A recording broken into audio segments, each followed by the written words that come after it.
शेर और मच्छर की कहानी। जंगल के राजा शेर को अपनी शक्ति पर बड़ा घमंड था। वह स्वयं को शक्तिमान समझता था, इसलिए जंगल के हर जानवर पर अपनी धौंस जमाता रहता था। जंगल के जानवर भी क्या करते, अपने प्राण सबको प्रिय थे, इसलिए न चाहकर भी शेर के सामने सब नतमस्तक हो जाते थे।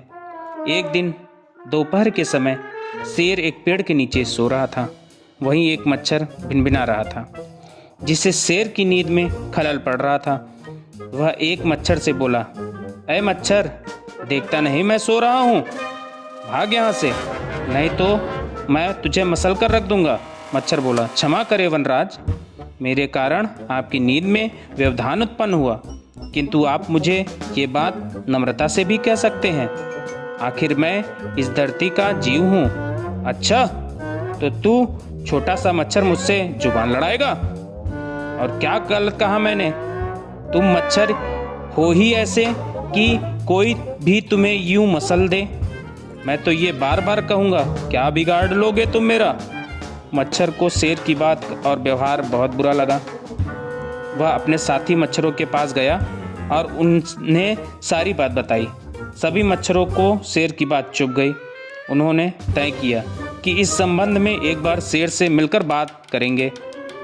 सभी मच्छर शेर के पास पहुंचे और बोले, वनराज, हमें आपसे बात करनी है, जल्दी बोलो, मुझे तुम जैसों से बात करने की फुर्सत नहीं है।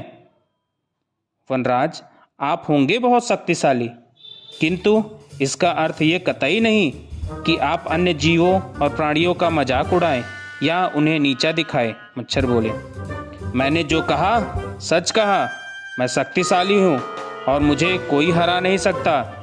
घमंड में चूर शेर ने गरजा।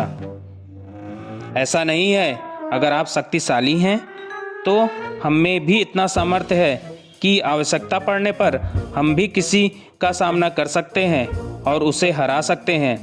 हम आपको भी हरा सकते हैं। मच्छर भी चुप न रहे। यह सुनकर हंसते हुए शेर बोला, तुम लोग मुझे हराओगे? तुम लोगों की इतनी हिम्मत कि मेरे सामने आकर ये बात कहो? मेरी शक्ति का अंदाजा नहीं है तुम्हें, अन्यथा ऐसा कभी नहीं कहते। अभी भी समय है, भाग जाओ, नहीं तो कोई नहीं बचेगा।